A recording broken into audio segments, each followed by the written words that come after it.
सबक नंबर 19 मश्क। अल्फाज के मानी। दिए गए अल्फाज के माने जाने। अचानक, एकदम, बरवक्त, ठीक वक्त पर। कबीज, बुरा। काबिल, लायक, तन्हा, अकेला। थम चुका, ख़त्म हो चुका। छुटकारा, रिहाई, खलासी। अमर, काम, फेल, काम। भरोसा, इत्तेमाद, यकीन।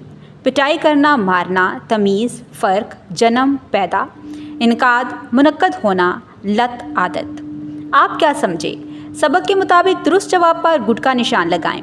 एहसन के आने पर घर का दरवाज़ा खोला। अम्मी जान ने। चौकीदार आदी था मंशियात का। इंसादी मंशियात के इदारों काम करते हैं मंशियात के ख़िलाफ़। मिसाली माशरे के लिए मंशियात से हासिल करना ज़रूरी है छुटकारा। मंशियात के आदी इंसान की क़ुव्वत मदाफ़ियत हो जाती है कमज़ोर। सबक के मुताबिक दुरुस्त अल्फाज लगाकर खाली जगह पुर करें। गली का चौकीदार मुख्तार नशा करते हुए पकड़ा गया था। मुख्तार का बरवक्त इलाज इंतहाई ज़रूरी था। नशे की हालत में इंसान दुरुस्त और गलत में तमीज़ नहीं कर पाता। मंशियात की आदी अफराद जब इस लत से छुटकारा पा लें तो इनसे नफ़रत नहीं करनी चाहिए। इलाज के बाद इनसे बातचीत का अमल जारी रखना चाहिए। दिए गए सवालात के जवाब लिखें। गली में शोर होने की क्या वजह थी?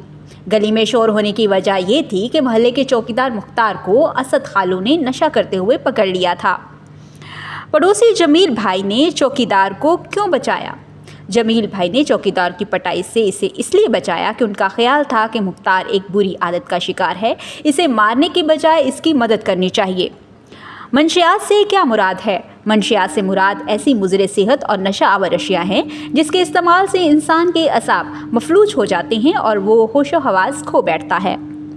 इंसादी मंशियात के इदारे क्या काम करते हैं? इंसादी मंशियात के इदारे मंशियात की खरीदो फरोख्त और इसकी तरसील की रोकथाम के लिए इक़दाम करते हैं। इसके अलावा ये इदारे मंशियात के आदी अफराद के इलाज के मरकज़ कायम किए गए हैं ताकि इन्हें इस लत से निकाला जा सके। नशे का आदी फ़र्द किन बुराइयों का शिकार हो जाता है? नशे का आदी फ़र्द अपना नशा खरीदने के लिए चोरी, डकैती और कत्ल जैसे संगीन जराइम का शिकार हो जाता है। इसकी क़ुव्वत मदाफ़ियत कमज़ोर हो जाती है और वो मुख्तलिफ़ बीमारियों में मुब्तला हो जाता है। सुने और बोलें। सवाल नंबर 5। बहसियत तालिब इल्म आप इंसादी मंशियात के सिलसिले में अपने किरदार किस तरह से अदा कर सकते हैं? अपने साथियों से तबादला ख्याल करें। कवायद सीखें। सवाल नंबर 6। दिए गए गलत जुमलों की तज़कीर व तानीस के हवाले से दुरुस्त की कीजिए। ये अखबार मैंने पढ़ा हुआ है।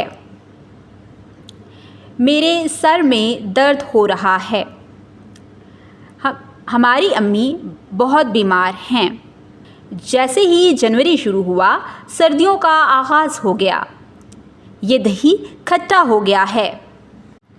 सवाल नंबर 7। दिए गए सादा जुमलों को मिसाल के मुताबिक फ़ेल माजी की तमाम अक़साम में तब्दील करके लिखें। सादा जुमला। हवाई जहाज़ एयरपोर्ट पर उतरता है। माजी मुतलिक हवाई जहाज़ एयरपोर्ट पर उतरा। माजी करीब हवाई जहाज़ एयरपोर्ट पर उतरा है। माजी बईद हवाई जहाज़ एयरपोर्ट पर उतरा था। माजी इस्तेमारी हवाई जहाज़ एयरपोर्ट पर उतर रहा था, उतरता था। माजी शकिया हवाई जहाज़ एयरपोर्ट पर उतरा होगा। माजी शर्ती अगर हवाई जहाज़ एयरपोर्ट पर उतरता। माजी तमन्नाई काश हवाई जहाज़ एयरपोर्ट पर उतरता। आओ पढ़ें। सवाल नंबर 8। सबक का कोई एक पैराग्राफ दुरुस्त तलफ़्फ़ुज़ और रवानी से पढ़ें। आओ लिखें। सवाल नंबर 9। इंसादी मंशियात के हवाले से निकाली गई किसी रैली की कम अज़ कम 175 अल्फाज पर मुश्तमिल रुदात लिखें। सरगर्मियाँ। सवाल नंबर 10। अखबारात, रसाइल और जराइद में से इंसादी मंशियात के हवाले से ख़बरें और इश्तहारात तलाश करके पढ़ें। सवाल नंबर 11। अपने स्कूल में इंसादी मंशियात के हवाले से रैली निकालें जिसमें दूसरी जमातों में जाकर इन्हें मंशियात और इंसादी मंशियात के हवाले से आगाह करें। बराए उस्ताज़ा कराम, सबक पढ़ने से कबल सोच कर बताएं का सवाल तलबा से पूछें ताकि वो पढ़ने के लिए ज़हनी तौर पर तैयार हो सकें। मज़ीद जाने में दीगी मालूमात भी तलबा को सबक पढ़ने से कबल दें। तलबा से सबक ख्वानी दुरुस्त तलफ़ुज़ और रवानी से करवाएं। मुश्किल अल्फाज का दुरुस्त तलफ़ुज़ का मानी बताएं। ठहरें और बताएं के तहत दिए गए सवालात पढ़ने के दौरान तलबा से पूछें ताकि सबक के मुतालिक तलबा के फ़हम का जायज़ा लिया जा सके। तलबा को सबक का खुलासा लिखने में मदद करें। सरगर्मियाँ हल करने में तलबा को मदद फराहम करें। उम्मीद करती हूँ आपने आज के इस वीडियो से बहुत कुछ सीखा होगा। मज़ीद सीखने और जानने के लिए हमारे साथ रहिएगा। मिलते हैं अगली वीडियो में, तब तक के लिए खुदा हाफिज़।